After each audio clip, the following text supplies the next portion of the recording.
प्रिय प्रभु जीशु ख्रीष्टଙ୍କ महत एवं बहुमूल्य नाम समस्त को प्रेज लॉर्ड जनाए।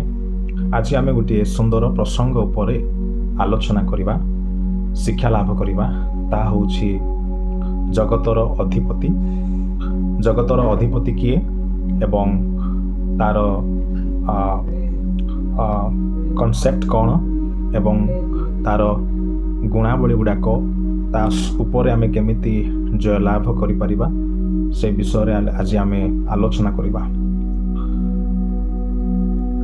जगतर अधिपति এই ওয়ার্ডটি আমি যেতেবেলে দ্বিতীয় করন্থীয় তার 4 পদরে পঠন করু, 4 পদକୁ যদি আমি অধ্যয়ন করু তেবে সেঠারে জগৎপতি বলি লেখা ଅଛି।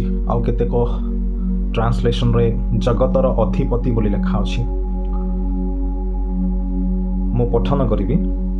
ଈଶ୍ୱରଙ୍କ ପ୍ରତିମୂର୍ତ୍ତି ଯେ ଖ୍ରୀଷ୍ଟ, ତାହାଙ୍କ ଗୌରବମୟ ସୁସମାଚାରର ଆଲୋକ ଯେପରି ଏହି ପ୍ରକାର ଲୋକମାନଙ୍କ ପ୍ରତି ପ୍ରକାଶିତ ନ ହୁଏ, ଏଥି ନିମନ୍ତେ ଏହି ଜଗତପତି ଅବିଶ୍ୱାସୀମାନଙ୍କର ଜ୍ଞାନ ଚକ୍ଷୁ ଅନ୍ଧ କରିଅଛି। ଜଗତପତି ଅବିଶ୍ୱାସୀମାନଙ୍କର ଜ୍ଞାନ ଚକ୍ଷୁ ଅନ୍ଧ କରିଅଛି। इंग्लिश वर्ड रे the god of this age बोली उल्लेख करा जायछि। ए जगतर ईश्वर बा ए जगतर प्रभु गॉड। आउ हिंदी रे मध्य लिखा जायछि कि इस संसार के ईश्वर ने अंधे कर दी है बोली लिखा जायछि। तो ए जगतर मध्य गोटे ईश्वर अच्छी। यही पृथ्वी दिस वाटरली प्लानेट्स ए जो अर्थ इज अ प्लानेट, ए पृथ्वी जो आम बसवास करुचु यार मध्य गोटे ईश्वर अच्छा। अवश्य प्रभु स्वर्ग पृथ्वी मर्त्यर ईश्वर अटंती, किंतु बाइबल आमको मध्य कहे जे शैतान मध्य जगतर अधिपति अधिकारी गॉड प्रभु अटे से। तो ये जगतर अधिपति विषय रे पाउल आउ करंतीय मंडली लोक मानू परिचित कराउछंदी। आमे जानू प्रथम करंतीय रे पाउल मंडलीर संशोधन समाधान नियंत्रण मंडली को पवित्रकरण अभिमुखे अनेक शिक्षा गुड़ाक देइछंदी।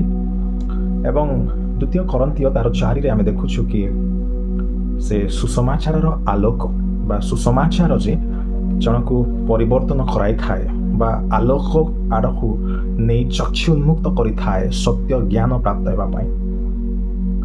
से विषय से 4 पदर उल्लेख करुछंती। किंतु जगतपति बा जगतर ईश्वर से होची शयतान दियाबल आम्भ मानकर शत्रु। से अविश्वासी मानकर ज्ञान चक्षु को बा माइंड को अंध करि पकाय अछि।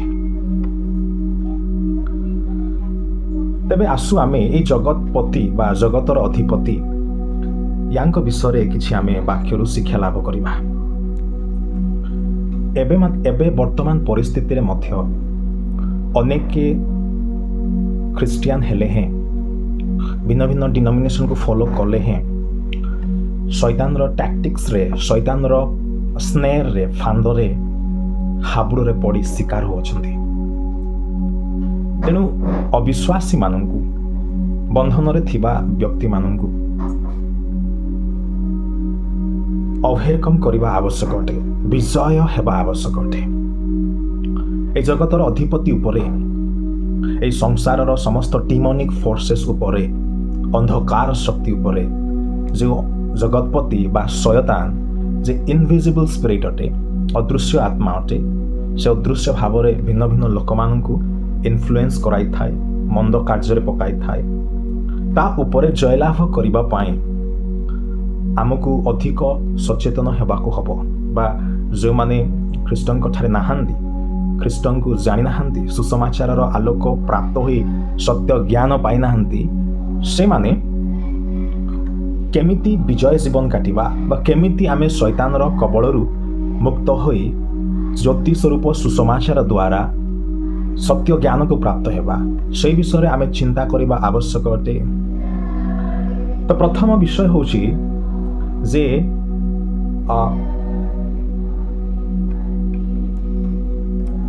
ଆମକୁ ଜାଣିବାକୁ ହେବ ଯେ ଶୟତାନ ଯେ କି ଅଧିକାର ସ୍ୱରୂପେ ଏବଂ ତାଙ୍କରି ଦୂତମାନଙ୍କ ଦ୍ୱାରା ବା ମନ୍ଦ ଆତ୍ମା ଗୁଡ଼ାକ ଦ୍ୱାରା ଆମ ମାଇଣ୍ଡକୁ ଇନଫ୍ଲୁଏନ୍ସ କରିଥାଏ, ପ୍ରଭାବିତ କରିଥାଏ। ଅବିଶ୍ୱାସୀମାନଙ୍କୁ ସେ ତ ବାନ୍ଧି ଅଛି, କିନ୍ତୁ ଯେଉଁମାନେ ଜ୍ୟୋତିରେ ଅଛନ୍ତି, ଆଲୋକରେ ଅଛନ୍ତି, ଉଦ୍ଧାର ପାଇ ଅଛନ୍ତି, ସେମାନଙ୍କୁ ମଧ୍ୟ ଫାନ୍ଦରେ, ପାପରେ, ପୁଣି ଥରେ ଅନ୍ଧକାରରେ, ସମସ୍ତ ସାଂସାରିକ କାର୍ଯ୍ୟରେ ପକାଇବାକୁ ଉପାୟ ପହଞ୍ଚିଥାଏ। ଏବଂ ଆମେ ଜାଣିବା ଯେ ବିଶ୍ୱାସୀ ହେଲେ ହିଁ ପ୍ରଭୁଙ୍କୁ ଆମେ ଜାଣିଥିଲେ ମଧ୍ୟ ଆମ୍ଭେମାନେ ନିରନ୍ତର ସର୍ବଦା ଶୈତାନର ପ୍ରଭାବ, ତାର ସମସ୍ତ କାର୍ଯ୍ୟ ଉପରେ ଜୟଲାଭ ଯୁଦ୍ଧ କରିବା ଆବଶ୍ୟକ ଅଟେ, ବିଜୟ ଲାଭ କରିବା ଆବଶ୍ୟକ ଅଟେ। କାରଣ ବାକ୍ୟ ଆମକୁ ପୁଙ୍ଖାନୁପୁଙ୍ଖ ଭାବେ କହେ ଯେ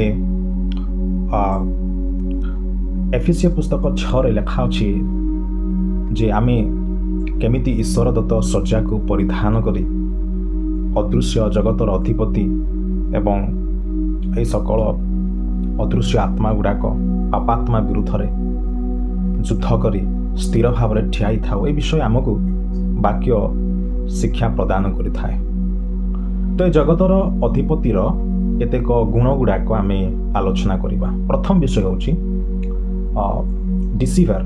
ଏ ଜଗତର ଅଧିପତି ଯେ କି ଆମ ଶତ୍ରୁ ଶୟତାନ, ତାର ପ୍ରଥମ ଗୁଣ ହେଉଛି ଡିସିଭର, ପ୍ରତାରକ ଅଟେ।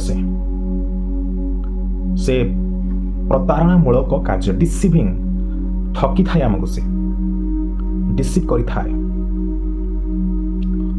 ରେଭେଲେସନ୍ ତାର 12:9, ପ୍ରକାଶିତ ପୁସ୍ତକ 12:9 ପଦକୁ ଯଦି ଆମେ ପଢ଼ୁ ଏବଂ ଯୋହନ ପୁସ୍ତକ 8:44 ପଦରେ ଲେଖା ଅଛି ଯେ ସୈତାନ ଇଜ୍ ଏ ଡିସିଭର। ସେ ଚୋରି କରିବାକୁ, ବଦ୍ଧ କରିବାକୁ ଦିବାରାତ୍ର ଆମ ବିରୁଦ୍ଧରେ ଅଭିଯୋଗ କରେ। ସେ ଆମଠାରେ ଯାହା କିଛି ଅଛି ସେ ଚୋରି କରିବାକୁ ଆସେ।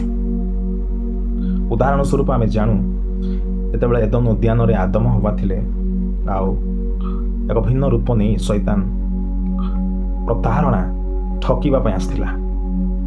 ଏଜ୍ ଏ ଡିସିଭର, ଶୈତାନ ଇଜ୍ ଏ କମ୍ପ୍ଲିଟ୍ ଡିସିଭର। ଠକିବା, ପ୍ରତାରଣା କରିବା ହେଉଛି ତାର ଗୁଣ। ଆମେ ଶୈତାନ ଦ୍ୱାରା ପ୍ରତାରିତ, ଠକା ଯାଉନୁ ତ? ଆମେ ନିଜକୁ ଜାଣିବା ଆବଶ୍ୟକ ଅଟେ। ଦ୍ୱିତୀୟ ବିଷୟ ହେଉଛି ତାର ଗୁଣ ହେଉଛି ସେ ବ୍ଲାଇଣ୍ଡର ଅଟେ, ଅନ୍ଧ କରିବା ବ୍ୟକ୍ତି। ଆଜି ଯେଉଁମାନେ ପ୍ରଭୁଙ୍କୁ ଜାଣିନାହାନ୍ତି ସେମାନେ ସମସ୍ତେ ଶୈତାନ ଦ୍ୱାରା ଅନ୍ଧ ହୋଇଅଛନ୍ତି, ଆଉ ଅନ୍ଧରେ ଜୀବନ କାଟୁଛନ୍ତି। କାରଣ ସୁସମାଚାର ଆଲୋକ ସେମାନଙ୍କ ଠାକୁ ପହଞ୍ଚି ନାହିଁ। ସେମାନଙ୍କର ପାଖକୁ ସୁସମାଚାରର ଜ୍ୟୋତି ପ୍ରବାହିତ ହିଁ ହୋଇନାହିଁ। ତେଣୁ ଆମ୍ଭେମାନେ ସେବକ, ଯେ ଆମ୍ଭେମାନେ ଆପୋଷ୍ଟଲ, ଇଭାଞ୍ଜେଲିଷ୍ଟ, ପ୍ରଭୁଙ୍କ ଦାସଦାସୀ ବିଶ୍ୱାସୀ ଯେ ଆମ୍ଭମାନଙ୍କର ଗୋଟେ ଟାସ୍କ ଯେ ଆମ୍ଭେମାନେ ଅବିଶ୍ୱାସୀ, ଯେଉଁମାନେ ଅନ୍ଧକାରରେ ଆବଦ୍ଧ ହୋଇ ଅଛନ୍ତି, ସେମାନଙ୍କୁ ଯାଇ ଆମେ ଈଶ୍ୱରଙ୍କର ସୁସମାଚାର, ଯାହା ଜ୍ୟୋତି ସ୍ୱରୂପ ସୁସମାଚାର ଅଟେ, ତାହା ପ୍ରଚାର କରୁ। ବିଶ୍ୱାସୀ ହୋଇ ଭୟ କରି ଗୋଟିଏ ସ୍ଥାନରେ ସୀମିତ ହୋଇ ରହିବା ଆମର ଆବଶ୍ୟକ ନାହିଁ। ଆମେ ଯଦି ବିଶ୍ୱାସୀ, ଆମେ ଯଦି ଅନ୍ଧକାରରୁ ମୁକ୍ତ ହୋଇ ଆଲୋକକୁ ଆସିଅଛୁ, ପ୍ରଭୁଙ୍କ ଠାରେ ଅଛୁ, ତେବେ ଆମ୍ଭମାନଙ୍କର ମଧ୍ୟ କର୍ତ୍ତବ୍ୟ ଯେ ଆମ୍ଭେମାନେ ଅନ୍ୟମାନଙ୍କୁ, ବିଶେଷତଃ ବିଜାତିମାନଙ୍କୁ, ଯେଉଁମାନେ ପ୍ରଭୁଙ୍କୁ ଜାଣନ୍ତି ନାହିଁ, ସେମାନଙ୍କୁ ବାକ୍ୟ ବା ସୁସମାଚାର କହିବା ଆବଶ୍ୟକ ଅଟେ। କାରଣ ଜଗତର ଅଧିପତି ବ୍ଲାଇଣ୍ଡର, ସେ ବ୍ଲାଇଣ୍ଡ କରି ପକାଏ, ବ୍ଲାଇଣ୍ଡ କରିଅଛି, ସେ ଅନ୍ଧ କରି ପକାଇ ଅଛି। ତାର ଗୁଣ ହିଁ ସେଇଟା। ଆଉ ଦ୍ୱିତୀୟ ବିଷୟ ହେଉଛି ସେ ଚୋର ଅଟେ। ସୈତାନ ଇଜ୍ ଏ ଥିପ୍। ତାର ଗୁଣ ହେଉଛି ଚୋରି କରିବା। ଯୋହନ 10:10ରେ ଯେ ଶୈତାନ ଚୋରି କରିବାକୁ, ବଦ୍ଧ କରିବାକୁ, ବିନାଶ କରିବାକୁ ଆସେ, କିନ୍ତୁ ଯୀଶୁ କହୁଛନ୍ତି ମୁଁ ଆସିଅଛି ଯେପରି ତୁମେମାନେ ପ୍ରଚୁର ଜୀବନ ପାଅ। ଯୀଶୁ ପ୍ରଚୁର ଜୀବନ ଦେବା ପାଇଁ ଆସିଅଛନ୍ତି। ତ ସୈତାନ ଷ୍ଟିଲ୍, ହି ଟେକ୍ ଆଉଟ୍ ଇଭେନ୍ କି ବାକ୍ୟକୁ ମଧ୍ୟ ଚୋରି କରି ନେଇଯାଏ। ଆମେମାନେ ଭିନ୍ନ ଭିନ୍ନ ବାକ୍ୟ ଗୁଡ଼ାକ ଶୁଣୁ ପ୍ରଭୁଙ୍କ ଦାସମାନଙ୍କ ଠାରୁ। ଆମେମାନେ ବାକ୍ୟ ଗୁଡ଼ାକରେ ବିଶେଷତଃ ଜୁମ୍ ମିଟିଂରେ, ସଭା ସମିତିରେ, ଭିନ୍ନ ଭିନ୍ନ ଉପାସନା ଗୁଡ଼ାକରେ ଆମେ ଇନଭଲ୍ଭ ରହୁଛୁ, ଶିକ୍ଷା ଲାଭ କରୁଛୁ। କିନ୍ତୁ ବାଇବେଲରେ ଲେଖା ଅଛି ଶୈତାନ ମଧ୍ୟ ବାକ୍ୟକୁ ଚୋରି କରେ। ମାଥ୍ୟୁ ପୁସ୍ତକରେ ଲେଖା ଅଛି ପାରାବଲ୍ସ ଦ୍ୱାରା ଯୀଶୁ ଏହି ଶିକ୍ଷାକୁ ଦେଇଅଛନ୍ତି। ତ ଶୈତାନ ସେ ଚୋରି କରେ।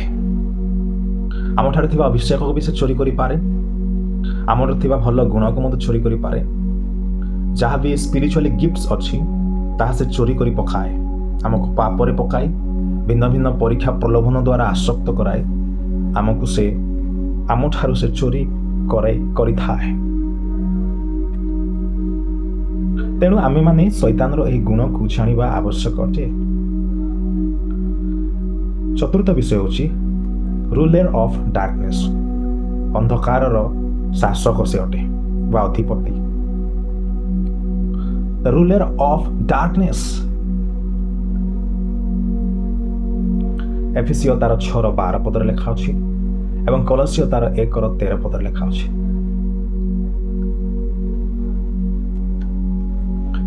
ଏହି ଅନ୍ଧକାର ଜଗତର, ଏହି ପାପପୂର୍ଣ୍ଣ ଜଗତର ଅଧିକାରୀ ବା ଶୟତାନ ସେ ହେଉଛି ruler. Use the system of ruling power over this dark world. ଏହା ଆମର ଜଗତ ନୁହଁ ବା ଏଠାରେ ଆମେ ସବୁ ଦିନ ପାଇଁ ରହିବାକୁ ଆସିନାହୁଁ। ଏକ ପକ୍ଷରେ ଏହି ଜଗତ ଶୈତାନର ଅଟେ। ଆଉ ଏହି ଜଗତ ଯେ ଅନ୍ଧକାର ଜଗତ, ଏଠାରେ କ୍ଲେଶ, ଯନ୍ତ୍ରଣା, ପାପ, ମନ୍ଦତା ଭରି ରହିଅଛି। ଆଉ ଏଥିର ଅଧିପତି ଶୈତାନ ଅଟେ, ରୁଲର, ଶାସକ ସେ ଅଟେ। ଆଉ ସେଇମାନେ ଶୈତାନର ହାବୁଡ଼ରେ ବା ଶୟତାନର ଶାସନ ପେନ୍ଥାରେ ଆସିଯାଇ ଅଛନ୍ତି ଯେଉଁମାନେ ସୁସମାଚାରଙ୍କୁ ଜାଣିନାହାନ୍ତି, ଈଶ୍ୱରଙ୍କୁ ଜାଣିନାହାନ୍ତି, ଜ୍ୟୋତି ନିକଟରେ ନାହାନ୍ତି। ଯେଉଁମାନେ ଜ୍ୟୋତି ନିକଟରେ ନାହାନ୍ତି, ଯୀଶୁଙ୍କ ଠାରେ ନାହାନ୍ତି, ସେମାନେ ଅନ୍ଧକାର ଠାରେ ଅଛନ୍ତି। ଅନ୍ଧକାରର ଶାସକ ଶୈତାନର କବଳ ବା ଫାନ୍ଦରେ ଆବଦ୍ଧ ହୋଇଯାଉଛନ୍ତି। ପଞ୍ଚମ ଗୁଣ ହେଉଛି ଶୟତାନ ହେଉଛି ଟେମ୍ପଟର, ସେ ପରୀକ୍ଷକ। ଶୈତାନର ପଞ୍ଚମ ଗୁଣ ହେଉଛି ସେ ପରୀକ୍ଷକ। ସମସ୍ତ ମନ୍ଦରେ ଶୈତାନ ଆମକୁ ପରୀକ୍ଷା କରେ।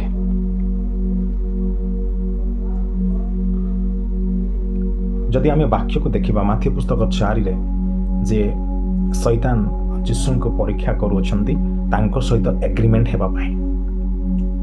ପ୍ରଥମ ଥେସଲୋନିକୀୟ ତାର 3:5 ମଧ୍ୟ ଲେଖା ଅଛି, ଆମେ ଅଧ୍ୟୟନ କରିବା। ସେଠାରେ ଲେଖା ଅଛି, ଏ ନିମନ୍ତେ କାଳେ ପରୀକ୍ଷକ ତୁମ୍ଭମାନଙ୍କୁ ପରୀକ୍ଷା କରିବ। ପାଉଲ କହୁଛନ୍ତି ଯେ ଶୈତାନ ହେଉଛି ପରୀକ୍ଷକ, ସେ କାଳେ ତୁମକୁ ପରୀକ୍ଷା କରିବ। ତେଣୁ ଆମେ ପ୍ରଭୁ ଶିଖେଇବା ପ୍ରାର୍ଥନାରେ ପ୍ରାର୍ଥନା କରିଥାଉ, ପରୀକ୍ଷାରୁ ଆମ୍ଭମାନଙ୍କୁ ଉଦ୍ଧାର କର। The Satan is tempting. One of the characteristic of Satan is he is a tempter. ସେ ପରୀକ୍ଷକ ଅଟେ। ଭିନ୍ନ ଭିନ୍ନ ପ୍ରକାରର ପରୀକ୍ଷା ଗୁଡ଼ାକ ଆଣି ମାଇଣ୍ଡକୁ ଇନଫ୍ଲୁଏନ୍ସ ଦ୍ୱାରା ଆମକୁ ସେ ଫାନ୍ଦ ପରୀକ୍ଷାରେ ପକାଇ ଦିଏ। ଏହା ହିଁ ଏ 5ଟି ବିଷୟ ଶୈତାନର ଗୋଟେ ଗୁଣ, ସେଇଟାକୁ ସେ ପ୍ରୟୋଗ କରେ, ସେ ବ୍ୟବହାର କରେ। ତେବେ ଆମେ ଯେ ଜଗତରେ ଅଛୁ, ଏଇ ଜଗତରେ ରହୁ ରହୁ ପ୍ରତ୍ୟେକଟି ଖ୍ରୀଷ୍ଟ ବିଶ୍ୱାସୀ ଆମ୍ଭେମାନେ କେମିତି ଏ ଜଗତର ଅଧିପତି ଶୟତାନ, ଅଦୃଶ୍ୟ ଆତ୍ମା ଏ ଉପରେ ଆମେ ଜୟଲାଭ କରିପାରିବା ତାହା ମଧ୍ୟ ବାକ୍ୟ ଆମକୁ ଶିଖାଏ। How to overcome the god of this age, how to overcome over the god of the age। ଜଗତର ଅଧିପତି ଉପରେ ଆମେ କେମିତି ବିଜୟ ହେବା, କେମିତି ବିଜୟ ଜୀବନ କାଟିବା। ପ୍ରଥମେ ଆବଶ୍ୟକ ଅଛି ନଲେଜ ଅଫ ଟ୍ରୁଥ, ସତ୍ୟର ଜ୍ଞାନ। ଆମେ ଜାଣୁ ବାକ୍ୟ କହେ knowledge of truth it is come from the spirit. ଆତ୍ମାଙ୍କ ଠାରୁ ଏହା ଆସିଥାଏ। ଆଉ ଅସତ୍ ଜ୍ଞାନ, ମିଥ୍ୟା ଜ୍ଞାନ ଶୈତାନ ଠାରୁ ଉତ୍ପନ୍ନ ହୋଇଥାଏ। ଆଜି ଆମ୍ଭମାନଙ୍କୁ ସତ୍ୟ ଜ୍ଞାନ ଆବଶ୍ୟକ ଅଟେ। ଆଜି ସେଇଟାନ ଏ ପ୍ରକାରର ମନ୍ଦ ଜ୍ଞାନ ଏବଂ ମନ୍ଦ ଇନଫ୍ଲୁଏନ୍ସ, ବ୍ୟାଡ୍ ନଲେଜ, ଅନଟ୍ରୁଥଫୁଲ୍ ନଲେଜ ଗୁଡ଼ାକ ଲୋକମାନଙ୍କୁ ବାଣ୍ଟି ଅଛି। ଭିନ୍ନ ଭିନ୍ନ ରିଲିଜନ୍ସ ଗୁଡ଼ାକ ଅଛନ୍ତି। ଭିନ୍ନ ଭିନ୍ନ ଲୋକମାନେ ସେମାନଙ୍କର ଧର୍ମ ଅନୁସାରେ ଈଶ୍ୱରଙ୍କ ବ୍ୟତୀତ, ବାକ୍ୟ ଭିତ୍ତିମୂଳକ ବ୍ୟତୀତ ତାହାକୁ ତ୍ୟାଗି ସେମାନେ ଏଇ ଜଗତର ନିଜ ଧର୍ମ ସମ୍ବନ୍ଧୀୟ ଜ୍ଞାନରେ ତାହାକୁ ସତ୍ୟ ବୋଲି ଧରି ପ୍ରକୃତ ଈଶ୍ୱରୀୟ ଜ୍ଞାନରୁ ଉଚ୍ଛିନ୍ନ ହେଉଅଛନ୍ତି। ଈଶ୍ୱରଙ୍କର ଟ୍ରୁଥ୍ ବା ନଲେଜ ଅଫ୍ ଟ୍ରୁଥ୍, ସତ୍ୟତାର ଜ୍ଞାନ ଆଜି କମ୍ ପରିମାଣରେ ଲୋକମାନେ ଜାଣନ୍ତି। ଆଜିକାଲି ଏମିତି ଜ୍ଞାନ ଗୁଡ଼ାକ ପଳେଇ ଆସିଲା ଯେ ମନ୍ଦକୁ ମଧ୍ୟ ସତ୍ୟ ବୋଲି ପକାଉଛନ୍ତି, ସତ୍ୟ ଭାବରେ ପ୍ରୁଭ୍ କରୁଛନ୍ତି। କରପ୍ଟେଡ୍ ମାଇଣ୍ଡ, କରପ୍ଟେଡ୍ ନଲେଜ ଗୁଡ଼ାକ ସୈତାନ୍ସ ଇନଫ୍ଲୁଏନ୍ସ କରି ଇମ୍ପ୍ୟୁଟ୍ସ କରୁଛି ଲୋକମାନଙ୍କ ମାଇଣ୍ଡରେ। ସତ୍ୟ ଜ୍ଞାନ ପରିବର୍ତ୍ତେ ମିଥ୍ୟା ଶକ୍ତି, ମିଥ୍ୟା ଜ୍ଞାନରେ ଲୋକମାନେ ବିଶ୍ୱାସ କରୁଛନ୍ତି। ନଲେଜ ଅଫ୍ ଟ୍ରୁଥ୍, ପ୍ରଥମ ତିମୋଥୀ 2:4, ଦ୍ୱିତୀୟ ତିମୋଥୀ 2:25ରେ ନଲେଜ ଅଫ୍ ଟ୍ରୁଥ୍ ଆମକୁ ଆବଶ୍ୟକ ଅଟେ, ଯଦ୍ୱାରା ଆମେ ତାହାକୁ ପ୍ରୟୋଗ କରି, ଇମ୍ପ୍ଲିମେଣ୍ଟ କରି ଆମେ ଆମ ଜୀବନରେ ବିଜୟ ହୋଇପାରିବା। ସତ୍ୟତାର ଜ୍ଞାନ ବୁଦ୍ଧିକୁ ଆପଣାଇ ଶୈତାନର ମିଥ୍ୟା ଶିକ୍ଷା ଉପରେ, ମିଥ୍ୟା ଭ୍ରାନ୍ତ ଶିକ୍ଷାର ନଲେଜ ଉପରେ ଜୟ ଲାଭ କରିପାରିବା। ତୃତୀୟ ବିଷୟ ହେଉଛି ଫେଥ୍ ଇନ୍ ଖ୍ରାଇଷ୍ଟ। ଖ୍ରୀଷ୍ଟଙ୍କ ଠାରେ ବିଶ୍ୱାସ କରି ଆମ୍ଭେମାନେ ଜଗତର ଅଧିପତି ଉପରେ ଜୟ ଲାଭ କରିପାରିବା। ଖ୍ରୀଷ୍ଟଙ୍କ ଠାରେ ଫେଥ୍, ଯୀଶୁଖ୍ରୀଷ୍ଟଙ୍କ ଠାରେ ବିଶ୍ୱାସ କରି, ଆମେ ଯୀଶୁଖ୍ରୀଷ୍ଟଙ୍କ ଠାରେ ବିଶ୍ୱାସ କରିଲେ ଉଦ୍ଧାର ପାଉଛୁ, ଧାର୍ମିକ ଗଣିତ ହେଉଛୁ, ପରିତ୍ରାଣରେ ଆମେ ବଢ଼ୁଛୁ, ପାପରୁ ମୁକ୍ତ ହେଉଛୁ ଆମେ। ତ ଫେଥ୍ ଇନ୍ ଖ୍ରାଇଷ୍ଟ, ଖ୍ରୀଷ୍ଟଙ୍କ ଠାରେ ଫେଥ୍ କରିବା ଦରକାର, ପରିତ୍ରାଣ ପାଇଁ ହଉ ଏବଂ ଆମଙ୍କର ଖ୍ରୀଷ୍ଟିଆନ ଜୀବନର ଦୈନନ୍ଦିନ ଜୀବନରେ, ଦୈନନ୍ଦିନ କାର୍ଯ୍ୟକଳାପ ଏବଂ ଦିନ ସମୂହରେ ଆମେମାନେ ଖ୍ରୀଷ୍ଟଙ୍କ ଠାରେ ବିଶ୍ୱାସ ରଖିବା ଆବଶ୍ୟକ। ପ୍ରତ୍ୟେକଟି ଅବସ୍ଥାରେ, ପ୍ରତ୍ୟେକଟି ମୁହୂର୍ତ୍ତରେ। ଏଫେସିୟ ତାର 6:16 ପଦରେ ଲେଖା ଅଛି, ପ୍ରଥମ ଯୋହନ ତାର 5:4 ପଦରେ ଲେଖା ଅଛି। ଆଉ ତୃତୀୟ ବିଷୟ ହେଉଛି ଯେ ସ୍ପିରିଚୁଆଲି ଆର୍ମୋର, ଈଶ୍ୱର ଦତ୍ତ ସଜ୍ଜାକୁ ଆମ୍ଭେମାନେ ପରିଧାନ କରି ଅଭ୍ୟାସ କରି ଶୟତାନ, ଏଇ ଜଗତର ଅଧିପତି, ଅଦୃଶ୍ୟ ଅଧିପତି, ଗଡ୍ ଅଫ୍ ଦିସ୍ ୱାର୍ଲଡ, ତା ଉପରେ ଆମେ ଜୟଲାଭ କରିପାରିବା।